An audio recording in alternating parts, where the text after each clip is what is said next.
Hi, Hany. Evening to you. It's a great pleasure to have you, sir. Thanks for joining us. I think we are ready with your video is on. I think we can hear you as well. The floor is ours, sir. Perfect. Well, Anthony, thank you so much. Well, good morning, Hong Kong, and good morning for the whole of Asia, and good afternoon and good evening for those who are joining us from different parts of the world.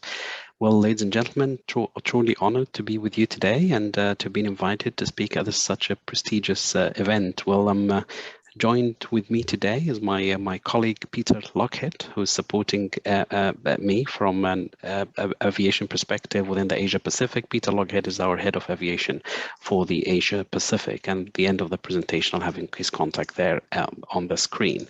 So hopefully, to try to make it as topical as possible, we've got a speech for you today to speak about that is consistent with the theme of the event, that speaks about aviation safety and security. So I'm going to share my screen with you now, and I'm going to start it from there. We're going to have questions and a Q&A session at the end, but should you have any questions meanwhile, please, as Anthony said, put them in the chat box there, and Anthony will be able to pick them up and bring them to my attention at any time. So I've got my screen up now. So I would like today, I'll take you through, I'll bring you up to speed for those who are not familiar with the Midair and the wider International SOS Group, our parent organization. I'll give you a high-level brief about the company. I'll talk about some global challenges, some of the critical aviation security and safety events that impacted the safety of aviation globally. I'll talk about some of the aerospace challenges and overflight restrictions, and I'll take you through some aviation security by numbers, some of the trends and events that we're seeing globally that are of interest certainly to business aviation within the Asia APAC region. And I'll talk about some of our collaboration initiatives that we're taking to support the aviation industry. Q&A, please feel free to post them once again at any time. But again, we will allocate some time towards the end of the presentation as well to take any questions you may have. So International Midair is part of the International SOS Group, which is our parent organization. I've put now on the screen our route map, if you will. We've got a global footprint all over the world, and we take great pride of our strong presence within the APAC and Australasia region in particular, as you see there, all those little dots on the map. So we are an integrated health, medical and security risk management solution supporting organizations worldwide through a global footprint in every continent of the world. So we've got security professionals as well as medical professionals in every continent supporting our clients worldwide. And within the International SOS Group comes Midair, which is the organization we're representing today. Midair focuses on aviation security as well as maritime in particular, and it's been in business for 30 years, supporting over 4,000 corporate jets, so different business models, over 180 airlines and over 1,100 luxury yachts. When I say support, meaning offering security solutions as well as medical solutions too. I want to talk about some of the global challenges. So we're talking about safety here during this event and impact on safety and security. There have been so many global challenges that had direct impact on the enablement of aviation globally. Some of those have been safety occurrences, security occurrences, health scares, attacks in Sri Lanka, COVID, obviously, Omicron and others, hotel attacks in Nairobi, attacks in Europe and America, hurricanes and others, and escalation of tension in the Middle East and Afghanistan and Yemen and many other locations. So each one of those had direct impact on the safety of aviation. And as you'll appreciate, safety of aviation doesn't just stop at the airport or at the aerospace level, but it also extends to cities, extends to localities, extends to hotels, extends to the journey of which the crew have to take from the airport to the hotel and back. So these are the things that we monitor, track, and help our clients to risk mitigate round the clock. Some of the global challenges that you'll be very familiar with is medical and security issues that the mobile workforce experience while they travel, while they're overseas, language and culture barriers that could get people into trouble, imprisonment at locations, terrorism, hijacking, carjacking, petty crime, airlines catastrophes, security issues, etc. So many different events are impacting globally that impact and hinder the aspirations and the operation and the operability of aviation globally. Now, just to shed some light on some of the very key incidents that we've seen directly from a security and safety perspective that had, and some of them continue to have, direct impact on aviation globally, on the safety of aviation globally. Some of those include, starting from January, just shed some light on the 2021, from January and February, and up until today, actually, we've seen an increase in cross-border attacks. So firing from conflicts between Yemen and fire within Yemen, as well as firing from missiles from Yemen into targets in Saudi Arabia. We've seen in Myanmar the military coup impacting and causing aerospace closure. Within Iraq, we've seen the first use of weaponized drone attack, serious concern to aviation industry. Ukraine, we've seen the highest tension in Donetsk region. In Chad, we've seen the aerospace closure because of the president's death. Belarus, Ryanair aircraft you've heard of, that has been intercepted and forced to divert to get an individual out of the airplane. Conflict in Gaza and Israel causing closure of the Ben Gurion airport. And certainly the Afghanistan withdrawal, which we've seen disastrous images coming out of there as a result of the US withdrawal and the Taliban takeover there of the country. September, we've seen the Guinea and Sudan coups, and from October to now, we are continuing to see the impact of escalation in Ethiopia and the impact this is having on the aerospace and the situation in the country, and foreign missions closing and recalling their personnel out of the country.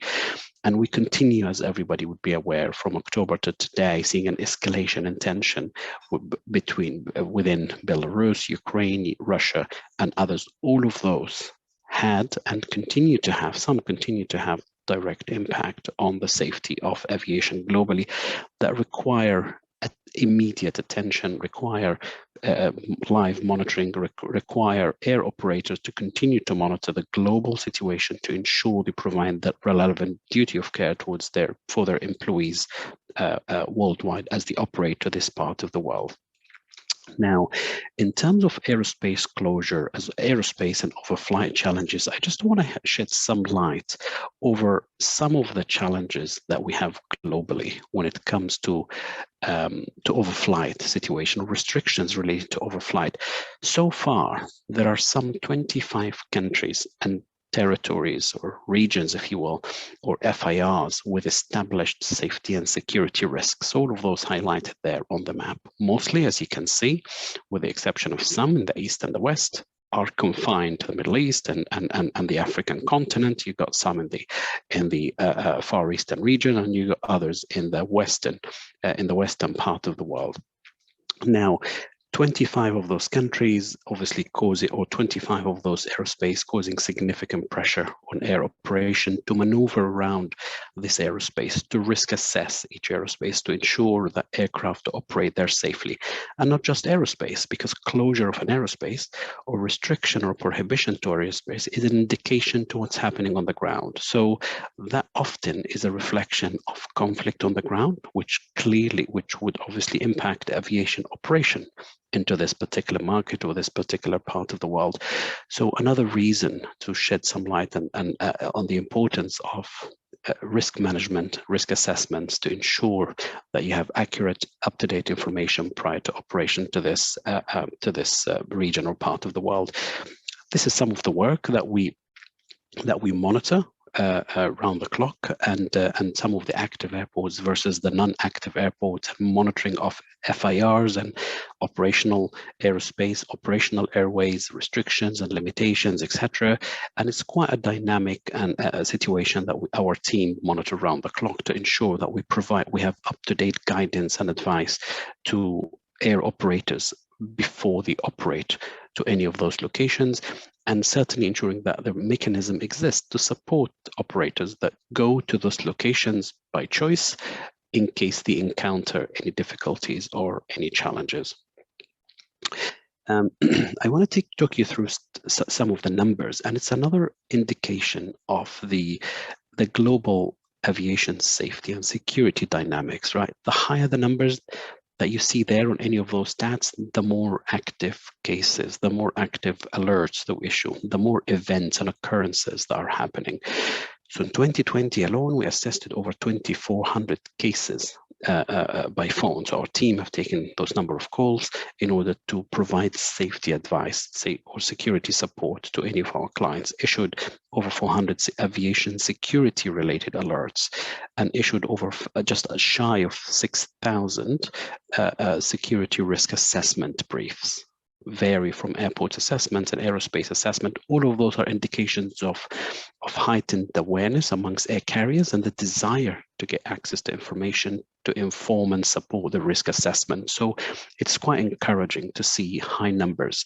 It's indication of awareness and indication of desire to fulfill duty of care towards the operation, as well as towards the people that work there and the passengers, certainly, and the clients.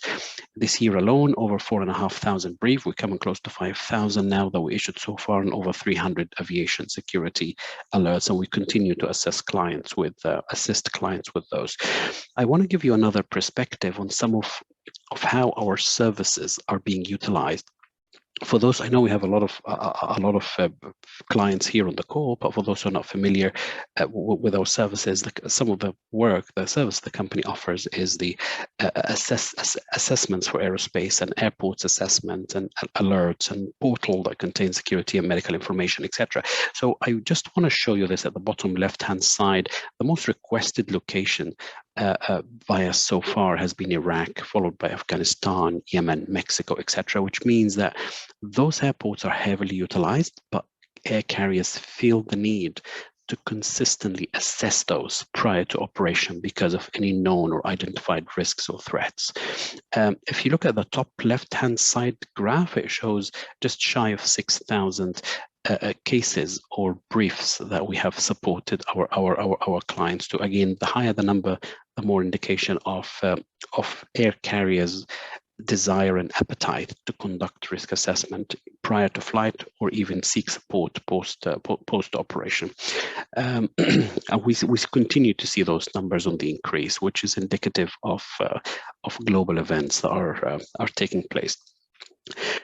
In order to respond to what I've just mentioned to you now, and in order to enhance the mechanism and the methodology for air carriers to maintain safe operation and conduct risk assessment, Midair has made significant investment in terms of digital development and innovation when it comes to aviation security. So develop this portal that you see here, which we're actually just beta testing now and due for release next month. All the colors you see there on the screen are airports, active airports globally. The green indicates the lower risk, and the red indicates the higher risk, and the orange is in between.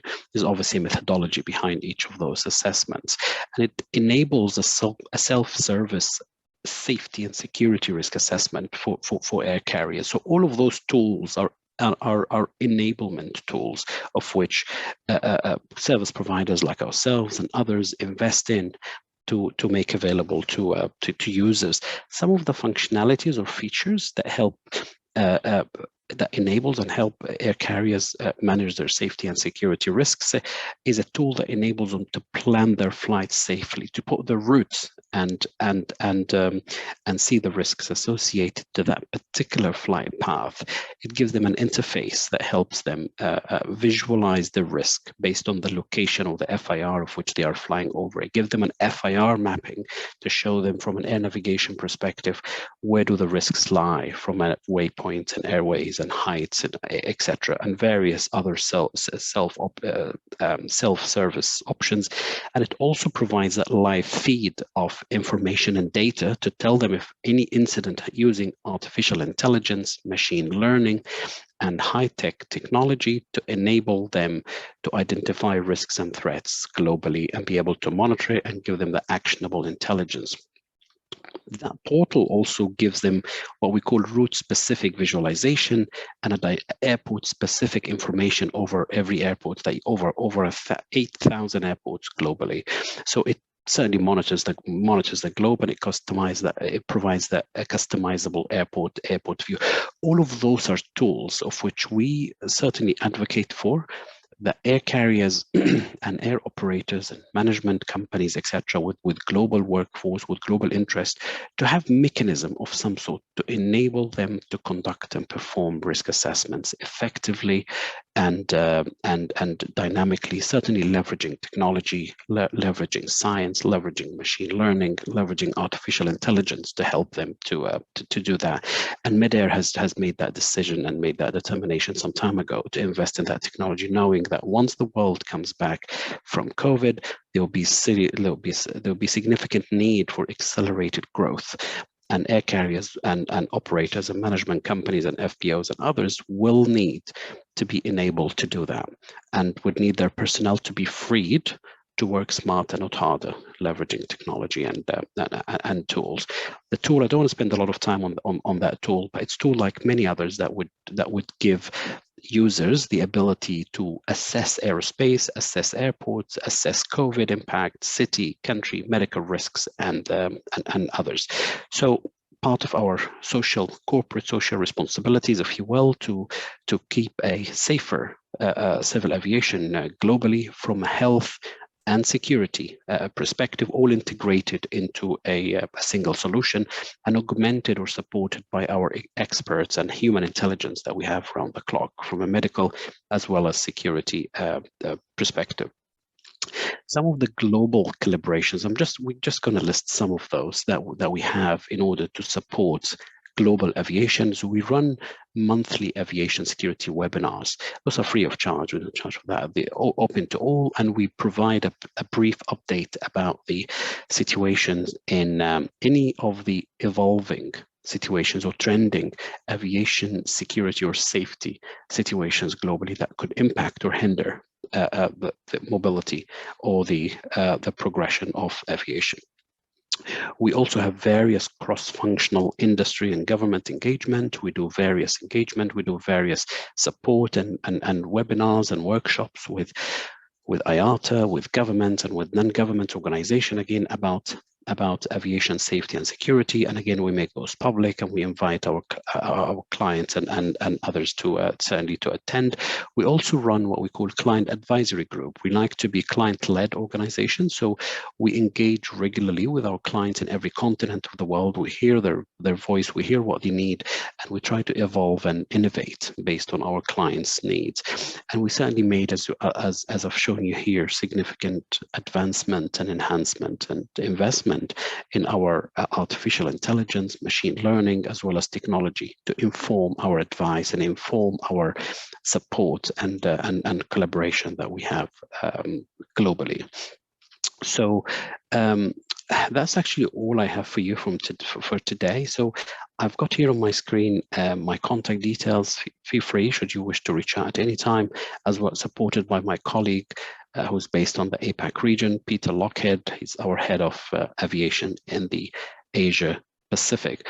So perhaps it's time now to ask questions. If you have any questions, please feel free to send them across at any time.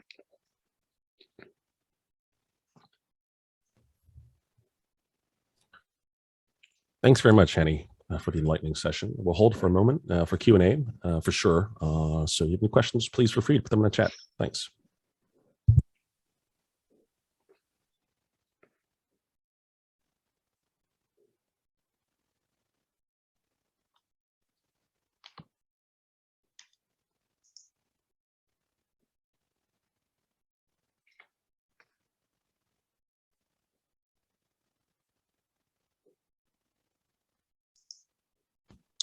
We have one question here, Hany. This is from Catherine Ng.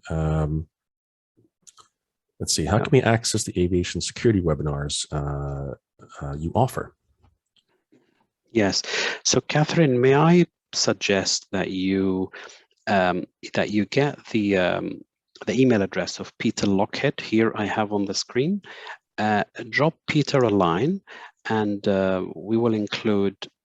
Yeah, Peter, send me a message there. Contact Peter. We'll ensure we send you a note, and anyone else who's interested in attending those webinars. So peter.lockhead@midair.com. His Peter, if you wouldn't, yeah, here we go. So Peter just sent his email there on the chat. Thank you, Peter. I think we may have, how did COVID affect the global security environment? So we have another question here about how did COVID affect the global security environment? So COVID has had and continues to have significant impact, some on the aviation security globally, some direct impact and some indirect impact. Some of the direct impact included things like expectations from security personnel at different airports to perform health-related functions of which they were not hired to do and were certainly not trained on very well. That presented challenges. It worked better in some parts of the world than others. Some of the indirect impact included things like, as you'd appreciate, because of COVID, a lot of airports and organizations worldwide had to let go of its personnel, of high volume, of its well-trained personnel that have experience, have knowledge, excuse me, have training, as well as had new insider information about organizations. So the loss of experienced people has been a great challenge, and trying to bring those people back into the workplace, some of which have already got other roles, but trying to rehire people back into the workplace. And I think many industries are experiencing this, trying to bring them for an accelerated takeoff again has been certainly a great challenge. So it's had an impact, a significant impact in every sector in society, but certainly aviation security has not been immune from the impact of COVID on aviation security directly. We got another question here. What would you consider your biggest challenge? We would consider as a biggest. So I see this from different angles. I've worked in various airlines for over 20 years or so in different parts of the world, and I've also worked for ICAO, and I've worked for service provider now like Midair in the risk management, offering risk management solutions. So I can see and visualize risks and challenges from a multi-dimensional angles, if you will. Some of the greatest challenges that we see today is the lack of enhancement and the lack of advancement and the lack of technology progression. Overflying conflict zone is certainly a challenge. It's certainly a great challenge. I've shown you this map here that contains, let me visualize it again one more time for you. I've just put that map again on the screen here. Let me minimize this. I've got this map here on the screen. As you'd appreciate, Notams is part of the solution, that part of the state obligations to issue Notams should they have any operational impact on aviation, should they have any safety or security risks. 25 countries, 25 FIRs or territories, most of which are the Middle East, Notams that exist, security notes and safety Notams that exist with regards to these 20, that highlights the risks or threats within those territories, come from other states. So amongst the 193 ICAO member states, there are only about 7 or so states that issue Notams relating to security. So a number of states are not meeting their obligations in actually issuing threat information, in assessing risks and threats. A number of states do not have capabilities to assess security and safety risks within their airspace or territory. Therefore, they're unable to share any information with other states or operators. Therefore, they're leaving it to the imagination, if you will, of other operators, for each operator to conduct their own risk assessment and come up with their own determination. So there is no uniformity when it comes to that. That is certainly a great challenge for the industry. We have another question here. Are we seeing, excuse me, the effect of mental health more apparent with people coming back into excuse me, into operation? How is it affecting all the risk? all the risk that we are facing operationally? Yes, the answer is yes to the gentleman that answered this question. We are seeing the impact because our businesses, as I mentioned, is integrated health and security. We have a component that focuses on mental health, and we have seen that being accelerated and blustered with the halfway into COVID, as we started to see some of mental health consequences as a result of people spending a lot of time at home, people being impacted by traumas, by loss of or illness of loved ones, people being out of employment, or people are fatigued from homework, etc. There's certainly an impact on mental health. And what is encouraging is that we're seeing a number of organizations, perhaps we could see more, but we're seeing a number of organizations focusing and investing on mental health programs, support programs for their staff and their employees in acknowledgement. I think it's not a secret, it's something that was acknowledged by the WHO as well, about the increase in mental health, the impact on mental health from COVID. So aviation industry has not been a stranger to that. Does it have risk? Yes, of course it does have risk. It varies significantly between a mild to moderate to extreme risk. We've seen with Germanwings the impact of mental health on aircraft safety, direct impact on aircraft safely. From my previous experience with different operators, mental health screening has always been part of pre-selection, pre-selection of aviation personnel working in safety critical functions. Mental health screening and a continuous screening program at regular interval for mental health, for signs of any mental health, to ensure there are appropriate programs to support employees and workforce and detect any signs or signals of mental health challenges that needs to be addressed in any of the employees. So great questions, and I would highly encourage everyone here and organizations that do not have mental health programs to consider looking into mental health programs as an extension, as a duty of care towards their the workforce. Not just does it serve a humane purpose, but it also help manage and reduce safety and security risks significantly within organizations. Just looking at the questions here, ladies and gentlemen, please feel free to send any additional questions that you may have. Anthony, I hope I haven't missed any of the questions. I can see them as well here. No, sir. I think you're good so far. We still have some time, so feel free to hold for a little bit more, and we'll get everybody in.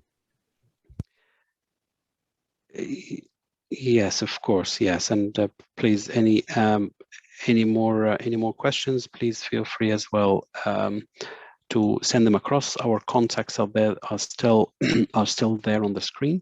If you remember anything that you wish to discuss from an aviation security risk management or aviation safety risk management, please do feel free to reach out to my colleague Peter Lockhead or to myself.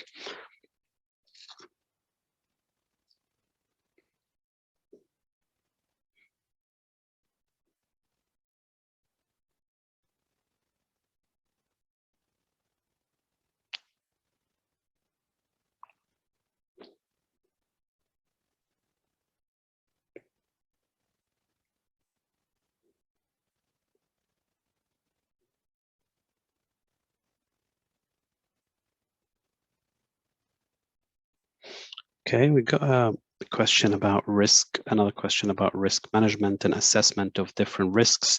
So just to expand a little on something I said earlier about there are only seven states or so that issue actually Notams, aviation security related Notams.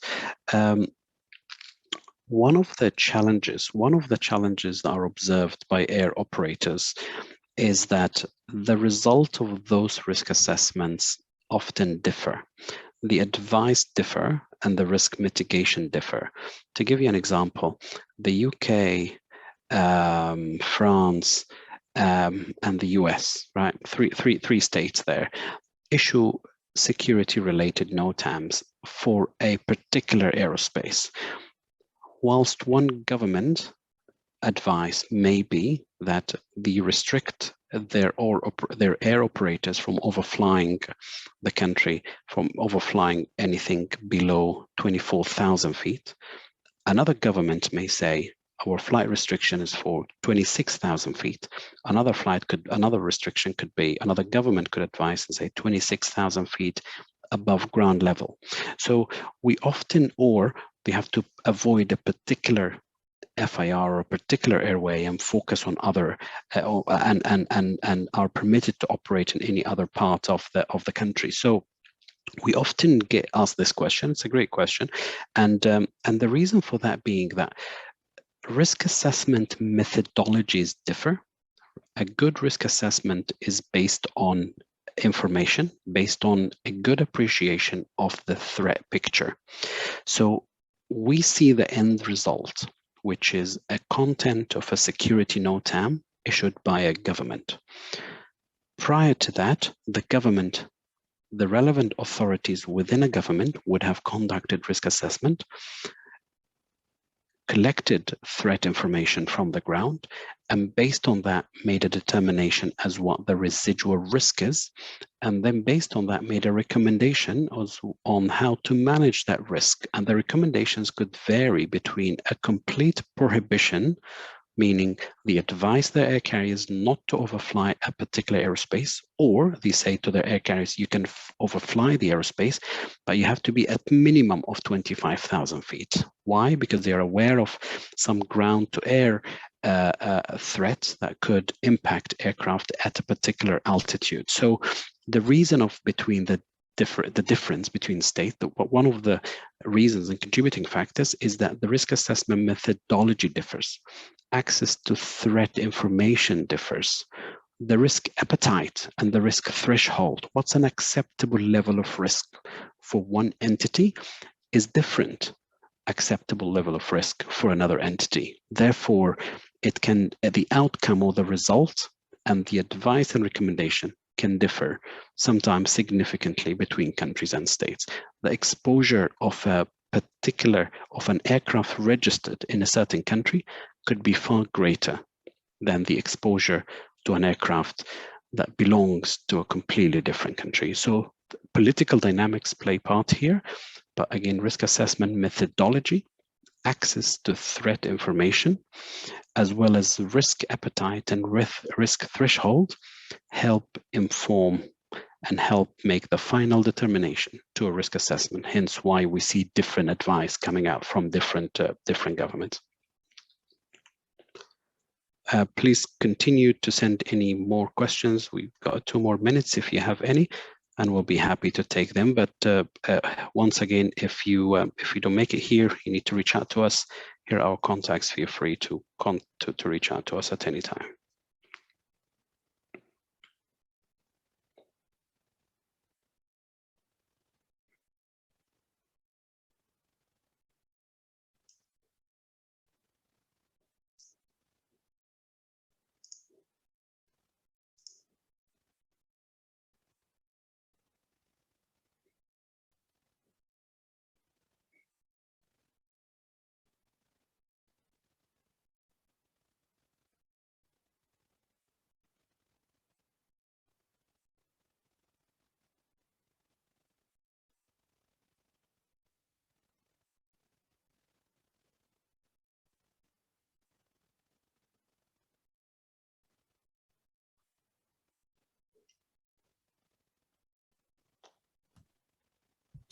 Okay, it seems like we might be one message here.